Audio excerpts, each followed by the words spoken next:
Laissez-moi vous donner 3 étapes pour commencer à changer de vie. Des étapes qui peuvent changer votre vie, votre personnalité, votre style de vie. Tout peut changer. Voici les étapes.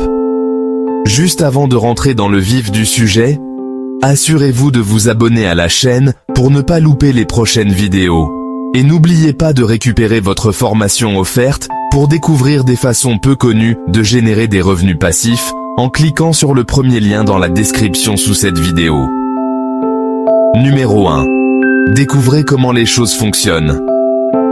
La première clé pour faire mieux et découvrir comment changer vraiment votre vie, c'est que vous avez besoin d'idées. Il n'y a rien qu'une idée ne puisse changer. Et Schwartz m'a appris que le principal obstacle est le manque d'idées, pas un problème. Au début, je n'avais pas d'argent. J'ai dit à Monsieur Schwartz, je n'ai pas d'argent. Il a dit que ce n'était pas un problème. Vous voyez, jusque-là, j'ai toujours pensé que ça l'était, n'est-ce pas? J'étais confus. Il a dit, non, le problème est l'absence d'une idée sur la façon de créer de l'argent et de la richesse. Ce n'est pas un manque d'argent, c'est un manque d'idées. Donc, si vous avez des idées, vous pouvez tout changer. Mais pour avoir des idées, il faut constamment étudier pour en trouver. Schwartz a dit aussi que quand vous trouvez quelque chose qui marche, mettez l'information dans votre journal. N'utilisez pas votre tête comme un classeur. Mettez-le dans votre journal afin que vous puissiez faire la prochaine meilleure chose. Répétition, répétition, répétition. Revoyez-les. Et si vous les répétez, recommencez. C'est sûr qu'un jour mystérieux, l'idée prend racine, commence à grandir et se manifeste dans votre compte en banque, votre garde-robe, votre personnalité et votre style de vie. Mais notez les idées dans votre journal. Découvrez comment les choses fonctionnent. Schwartz m'a donné ce mot pour changer ma vie. Il a dit « étudier ». Un mot formidable. Si vous voulez avoir du succès, étudiez le succès. Si vous voulez être heureux, étudiez le bonheur. Si vous voulez être riche, étudiez la richesse. Ne la laissez pas au hasard. Faites-en une étude. Certaines personnes passent la journée en croisant les doigts. Vous voyez, ça ne marche pas. Vous devez étudier les choses qui peuvent changer votre vie économique, sociale, spirituelle et personnelle. Maintenant, voici une phrase qualificative, et nous aurons plusieurs de ces phrases qualificatives tout au long du séminaire. Voici la première. Vous ne serez peut-être pas capable de faire tout ce que vous découvrirez. Je comprends cela. Vous ne pourrez peut-être pas faire tout ce que vous découvrirez. Mais vous devez découvrir tout ce que vous pouvez faire.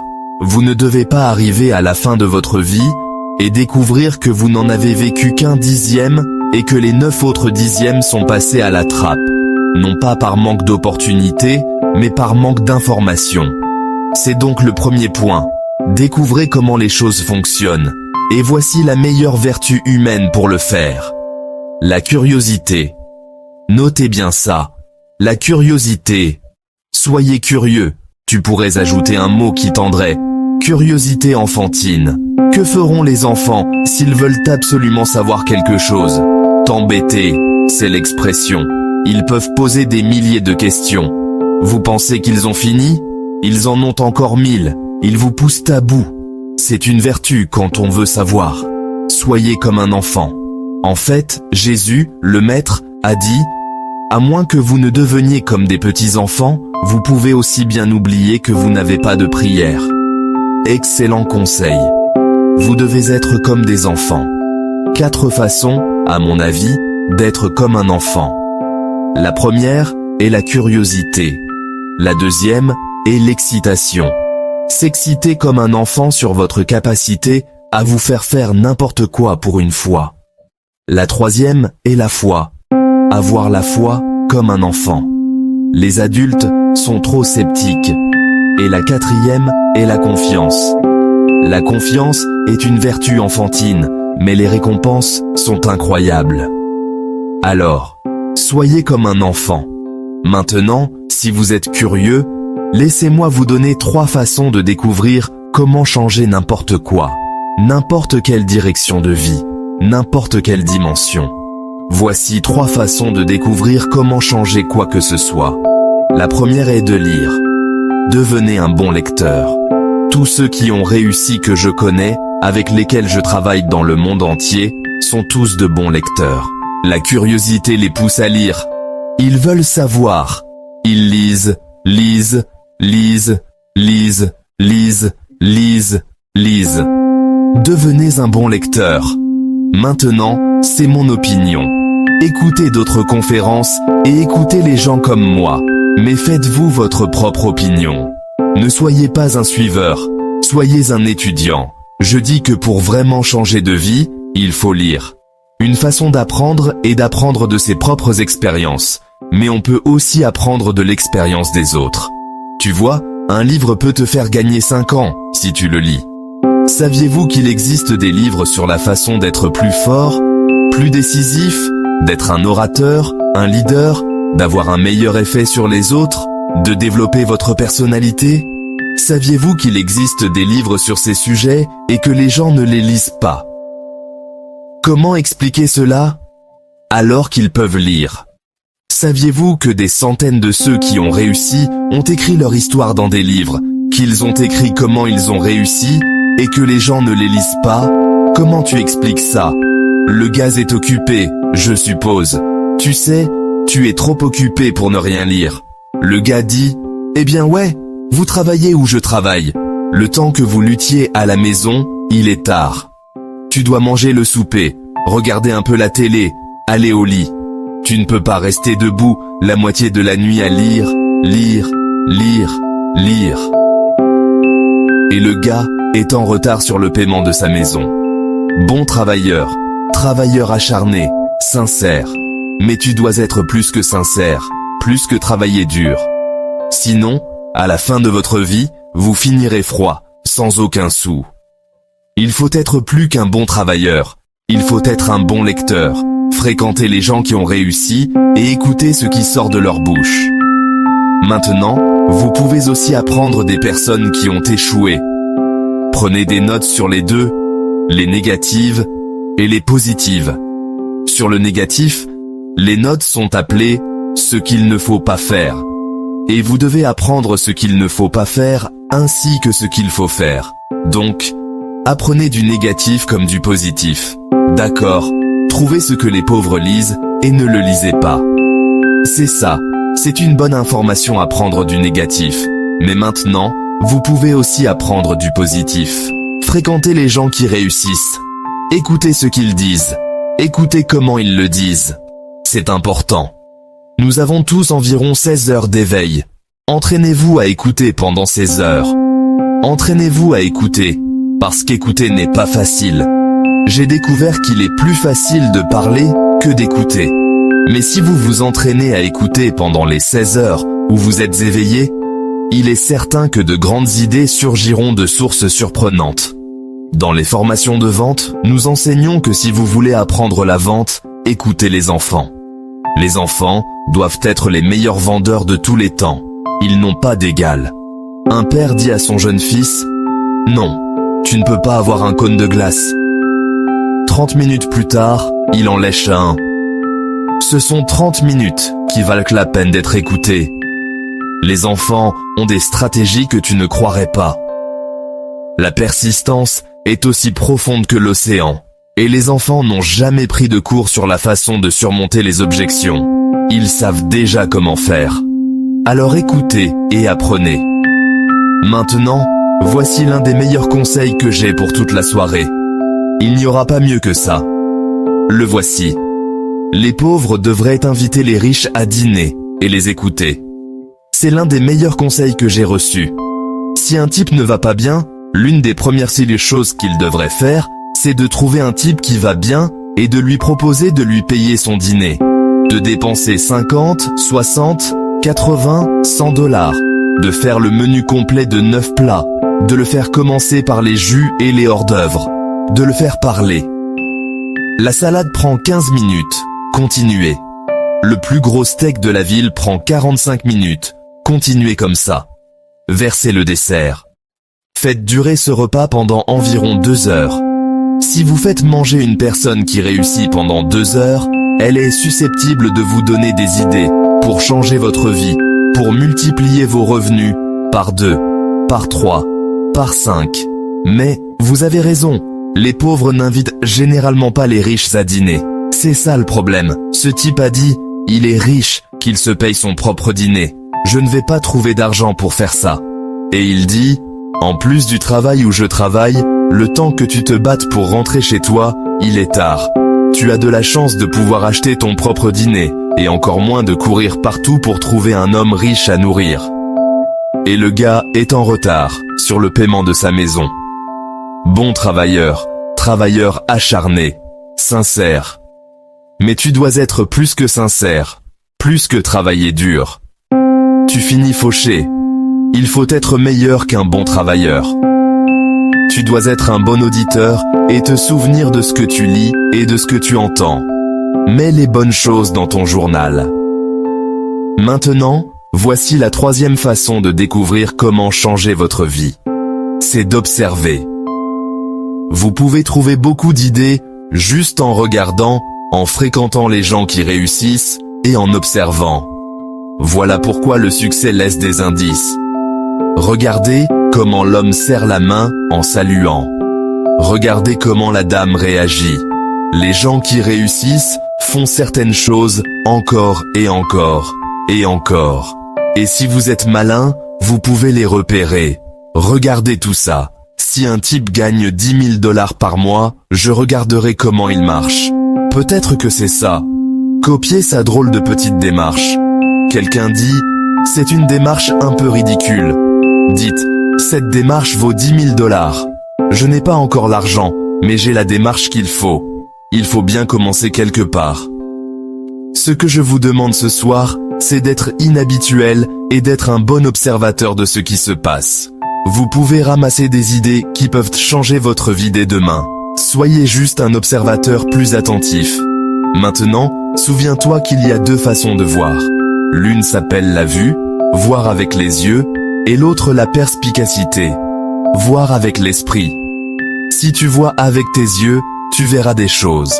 Si tu vois avec ton esprit, tu verras des réponses. Mettez vos yeux et votre esprit au travail. Et le meilleur conseil pour développer la vue, la perspicacité, est de prêter attention. Ne manquez rien. Dans le séminaire du week-end, nous enseignons que l'une des plus grandes fatalités au succès est la préoccupation, le manque de concentration. L'esprit vagabonde. Tu te retrouves dans la moyenne. Il faut apprendre à se concentrer. J'ai lu un bon article une fois dans le Reader's Digest. Le titre était « Où que vous soyez, soyez-y ». Excellent. Ne ratez rien. Nous nous sommes attardés un peu trop longtemps sur le point numéro 1 du développement personnel. Découvrir comment les choses fonctionnent. Mais c'est tellement important de découvrir. Et je vous ai donné 3 façons de le faire. Maintenant, voici la deuxième étape du développement personnel. La première étape consiste à découvrir comment les choses fonctionnent. Voici le numéro 2. Mettez-vous au travail. Vous devez maintenant agir en fonction de ce que vous avez découvert. Dans le monde des affaires, on appelle ça un plan de match. Mettez au point votre plan de match. L'une des principales choses que nous enseignons lors des séminaires du week-end, ce sont les plans de match. Comment planifier votre bureau? Si vous êtes dans la vente, vous avez besoin d'un plan de match. Les enfants ont besoin d'un plan de match. Vous avez besoin d'un plan de match à la maison, d'un plan de match social, d'un plan de match d'affaires. Tout le monde a besoin d'un plan de match. Lors de l'indépendance financière, plan d'investissement. Ne pensez pas dans votre tête, mettez tout sur papier. N'agissez pas par la pensée, mais par le papier. Je demande souvent à quelqu'un, qu'allez-vous faire dans les 6 prochains mois? Et ils commencent à me dire des choses avec leur bouche. Je dis, non, ne me dis pas, montre-moi. Montre-moi ton plan de match pour les 6 prochains mois. Alors je peux regarder les choses et peut-être que je peux aider. Mais vous devez opérer à partir du papier. Mettez tout sur un plan de match. Agissez sur ce que vous avez découvert. Maintenant, voici le meilleur mot que je connaisse pour aller avec l'action. Massive. Vous voyez, ça va tout changer. L'action massive est appelée la panacée. Si vous voulez passer des appels, faites-en quelques milliers. Si vous voulez prendre des contacts, faites-en quelques milliers. Si vous voulez frapper aux portes, frappez-en quelques milliers. Tu vois, ça va tout changer. Voici le langage des pauvres. Je vais essayer une fois ou deux et voir ce que ça va donner. C'est la façon dont les pauvres parlent. Le type dit « Je vais essayer pendant 30 jours ». 30 jours, vous pouvez deviner son solde bancaire. Il faut avoir un meilleur plan de match. Voici donc l'une des principales choses à faire à partir de demain. Jetez un coup d'œil à votre plan de match. S'il n'est pas rempli d'actions massives, changez-le demain. La formule fonctionne vraiment comme ceci. Prenez une bonne idée, passez à l'action. Prenez 2 bonnes idées, passez à l'action. C'est la formule du succès, une action intense. C'est une bonne chose qu'on puisse hésiter tout ça, n'est-ce pas? La formule du succès, agir massivement sur une bonne idée. C'est le ratio. Maintenant, voici la clé. N'attendez pas d'avoir appris 2 ou 3 000 choses, parce que de cette façon, vous utiliserez tout votre temps, et vous pourriez vous retrouver intelligent et fauché. Et c'est normal d'être stupide et fauché. Mais si un gars est intelligent et fauché, c'est pitoyable. Ne laissez pas votre apprentissage mener à la connaissance. Vous deviendrez un idiot. Si ton apprentissage mène à l'action, tu peux devenir riche. Et il y a plusieurs sortes de richesses. Je le comprends. Pas seulement l'argent. L'argent est l'une des plus petites valeurs. Je connais des gens qui ont beaucoup d'argent, mais qui sont très pauvres. Évitez de chanter quant à la fortune et à la célébrité. Ce sont des illusions. Elles ne sont pas les solutions qu'elles ont promis d'être. Il y a donc toutes sortes de richesses. Mais pour qu'une grosse parvienne à vous, vous devez avoir un plan d'action lourd. Maintenant, voici la 3e étape du développement personnel, et nous allons conclure le développement personnel. L'étape numéro 3, c'est juste une petite mise en garde. Et tout au long de la vie, nous avons besoin de petites mises en garde. Celle-ci dit simplement, n'essayez pas de combattre le système. Découvrez comment il fonctionne. Travaillez-le, mais n'essayez pas de vous battre contre le système. Certaines personnes en apprennent juste assez pour commencer à le découper à la nuance et à la masse, à prendre des raccourcis et à chercher des réponses bon marché. Ne tombez pas dans ce piège. Vous finirez par avoir une vie bon marché. Découvrez comment ça marche le mieux et faites-le de cette façon. Même si cela semble prendre un peu plus de temps, faites-le bien. Ne faites pas de compromis avec le bien. Maintenant, sous cette étape, voici une autre clé. Soyez un apprenant rapide. Ne laissez pas l'enseignement prendre du temps. Apprenez vite. Ne vous heurtez pas trop souvent au mur. Apprenez plus vite. Un type a dit qu'il s'était cassé le nez 7 fois au même endroit. Quelqu'un dit, on dirait que tu ne devrais pas aller à cet endroit. Apprenez plus vite. Le 3e point est de ne pas être têtu. Vous voyez, certains ne changeront pas, même si une meilleure voie se présente. Ils disent, je le fais de cette façon depuis 30 ans. Soyez prêts à changer si c'est une meilleure façon. Allez-y. Mais n'essayez pas de combattre le système, ou vous serez comme le gars qui est allé à Las Vegas. Il n'avait pas beaucoup d'argent, alors il ne voulait pas risquer son argent au jeu. Mais il arrive à Las Vegas. Les cloches du jackpot sonnent. L'argent coule à flot. Les lumières clignotent. Et il ne peut pas s'en empêcher. Il doit jouer. Mais au lieu de jouer avec son argent, il décide de jouer au jeu mental. Et le plan brillant qu'il a élaboré est le suivant. Il choisit un numéro. Comme le numéro 3. Mentalement, il parie une certaine somme d'argent sur ce numéro, et qu'il gagne ou qu'il perde, il note cette somme dans son petit carnet, en se disant fièrement « J'aurais gagné 5 $ si j'avais fait ce pari ». Dans son cas, il suffit de le noter, qu'il gagne ou qu'il perde. Comme ça, à minuit, il peut calculer ce qu'il a fait, gagnant ou perdant. Combien? Seulement, il ne veut pas parier son argent. Il veut garder son argent et jouer juste à ce jeu de hasard mental. Donc il est là, autour de la table de jeu. Tous les autres sortent leur argent durement gagné. Il a un plan brillant. Au lieu de parier avec son argent, il parie avec son esprit. et il a perdu son esprit. Ce qui signifie qu'il ne faut pas essayer de combattre le système. Je suppose que si vous avez aimé cette vidéo, vous pouvez cliquer sur le bouton j'aime et vous abonner à la chaîne. Cela nous fera chaud au cœur.